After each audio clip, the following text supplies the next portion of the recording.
तो हेलो दोस्तों, आज हम आपको क्लास 10th मैथमेटिक्स अर्धवार्षिक परीक्षा 2025-26 का थोड़ा रिव्यू कराएंगे, अर्थात थोड़ा सॉल्यूशन ही बताएंगे, थोड़ा स्पीड से चलेंगे। ठीक है, देखते हैं पहला क्वेश्चन नंबर 95 तथा 152 का HCF क्या होगा। HCF का मतलब आप जानते हैं कि हाईएस्ट कॉमन मल्टीपल, अर्थात महत्तम समापवर्तक। तो ये साधारण सा क्वेश्चन है, इसमें कोई ज़्यादा वो बड़ी बात नहीं है। 19 पन्ना 95, 19 अट्ठे 100, तो इसमें क्या होगा कॉमन 19 बस।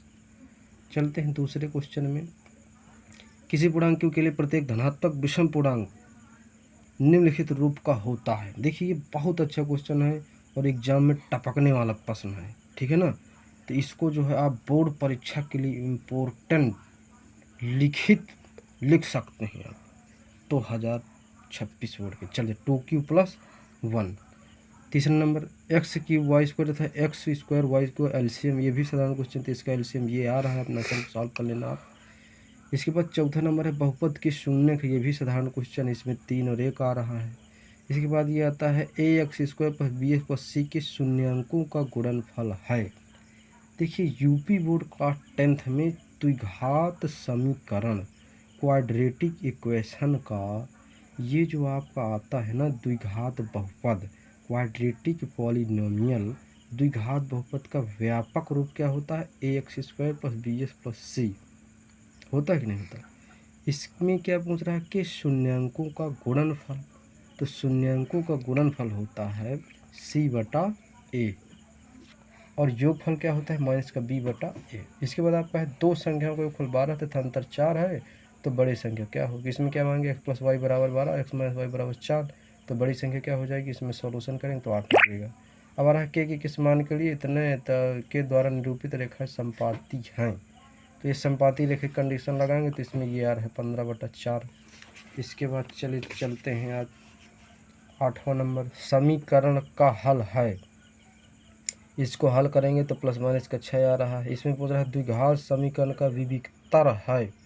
Discriminant of quadratic equation x² - x - 1 = 0। कहने का तात्पर्य क्या है, विविक्तर का सूत्र क्या होता है d = b² - 4ac। d बराबर क्या होता है d = b² - 4ac। b की वैल्यू इसमें क्या होती है, b की वैल्यू देखिए -1 का होल स्क्वायर कहते हैं 4a की वैल्यू क्या है 1, c की वैल्यू क्या है -1, तो -1 कवर करने के तो 1 आ जाएगा, माइनस में गुणे माइनस क्या हो जाएगा 4 × 4 4 × 5, अर्थात डिस्क्रिमिनेंट इसमें क्या आ जाएगा 5, तो ऑप्शन नंबर के इसमें सही हो जाएगा 5 सही हो जाएगा। चलिए चलते हैं द्विघात समीकरण के मूल समान है तो के का मान क्या होगा।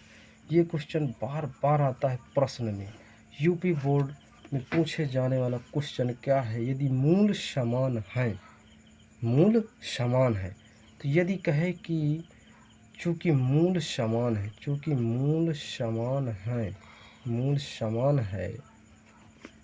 d = 0 होगा। ये आपको लिख देना है। d बेटा क्या होता है विविक्तर, d की वैल्यू क्या होती है b² - 4ac = 0। इसमें b की वैल्यू आपकी दी गई है। सबसे पहले देखें कि समीकरण क्या है 3x² - 6 + k। अब इसमें b की वैल्यू क्या है -6 - 4, a की वैल्यू क्या है 3 और c की वैल्यू है k = 0। 6 कवर करेंगे 36 आ जाएगा, 4 का 3 से मल्टीप्लाई = 12, 12 की = 0, तो 12 के बराबर हो जाएगा 36, तो k की वैल्यू आपकी आ जाएगी 36, 12 12 36, के बराबर आ जाएगा 3। तो ये आपका ऑप्शन नंबर हो जाएगा ये 3 सही हो जाएगा। 11वां नंबर है यदि किसी समांतर श्रेणी का सार्वंतर 5 है तो a18 - a13 का मान क्या होगा। देखिए ये भी काफ़ी परेशान करने वाला क्वेश्चन है। देखिए इसमें पूछ रहा है सार्वंतर का मतलब होता है किन्हीं भी दो पदों का अंतर। d = 5 आ गए, तो कह रहा है a18 - a30 का मान क्या होगा। देखिए a18 का मतलब है इसमें पदों की संख्या 18 दी गई है। आप जानते हैं कि समांतर श्रेणी का nवां पद क्या होता है a + n - 1 × d। तो ए प्लस एन की वैल्यू रखेंगे 18 माइनस के 1 इंटू डी, तो क्या आ जाएगा ए प्लस 17 डी। इसी तरह आप ए 30 की वैल्यू जब निकालेंगे तो ए प्लस 13 माइनस के 1 इंटू डी, तो ए प्लस 13 में गए कितने हो जाएंगे 12 डी।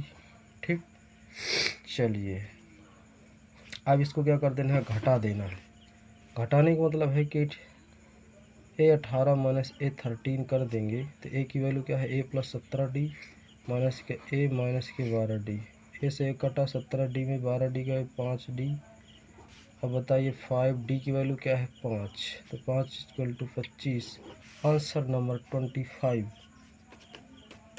Answer number 25। चलिए चलते हैं। अब इसको सॉल्व करेंगे तो 320 समांतर सटी का सार्वंतर क्या है, इसको सॉल्व करेंगे -2 आ जाएगा। ये कह रहा है समरूप होंगे, तो समरूप में संगत कोण बराबर संगत भुजा बराबर, तो इसमें अपना देख लेना इसमें क्या सही होगा। के बीच की दूरी है, इसमें दूरी का सूत्र लगा देंगे डी बराबर x2 - x1 + y2 - y1 का होल स्क्वायर, तो ये सही हो जाएगा। संरेख में आपका ये होगा। अब इसमें आ रहा है tan a + b की वैल्यू क्या हो जाएगी, तो अनंत हो जाएगी। और इसमें आपका आ गया 0, sin a बराबर 4/5, तो tan a की वैल्यू ये हो जाएगी। इसके बाद आपका ये उन्नयन कोण वाला। चलिए चलते हैं आपको खंड बा, बहुवर्णात्मक प्रश्न। 140 के अभाज्य गुणनखंड कीजिए। अभाज्य गुणनखंड कीजिए। ख नंबर आता है अल्फा द्वितीय द्विघात शून्यक है, तो 1/, अल्फा + 1/, बीटा का मान ज्ञात करिए। ज्ञात करिए।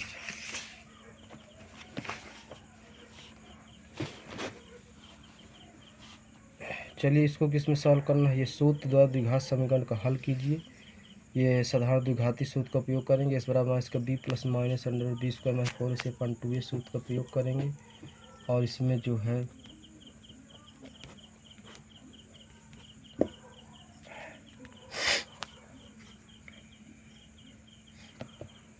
चलिए चलते हैं। इसके बाद आपका ये क्वेश्चन आ रहा है समांतर से 3, 8, 13 3, 8, 13 ... 253 का 20वां पद क्या होगा। 20वां पद देखिए, ये आपको कोई श्रेणी दी गई है, तो सबसे पहले इसमें क्या पहचानेंगे, समांतर श्रेणी है। तो इसका प्रथम पद क्या है, a बराबर है आपका 3। सार्वंतर क्या है, सार्वंतर होता है 2 पदों का अंतर, अर्थात दूसरा पद माइनस के पहला पद। 8 में 3 गए 5, और 20वां पद पूछ रहा है। अंतिम पद आपका दिया गया है 253 है, और 20वां पद पूछ रहा है, अर्थात n बराबर 20वां पूछ रहा है, अंत से 20वां पद। चलिए चलते हैं। इसके बाद आपका जो है यहाँ पर निकालेंगे अंत से 20वां पद का सूत्र लगा के। इसके बाद चलते हैं थेल्स प्रमेय। ये क्वेश्चन आपको आया है थेल्स प्रमेय से। इसको थेल्स प्रमेय से सॉल्व कर लेंगे। जो है 6वां नंबर, इसको जो है जोड़ने वाले रेखाखंड किस अनुपात में विभाजित करता है, इसमें अंतः विभाजन का सूत्र लगा देना है। इसके बाद दूसरे का क्या आएगा, tan θ बराबर 20/21।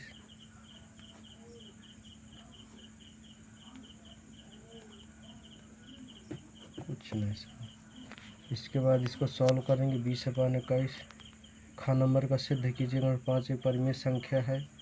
ये रैखिक समीकरण को ग्राफिक विधि से हल करना है। चलिए अगला, यदि द्विघात समीकरण का एक -4 है तो समीकरण के मूल बराबर के का मान, इसको सूत्र से हल कर लेना है।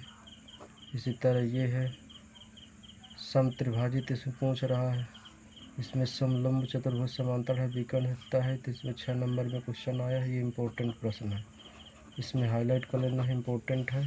एक ये इम्पोर्टेंट प्रश्न है, एक ये भी इम्पोर्टेंट है, मोस्ट इम्पोर्टेंट इसमें लगा लीजिएगा।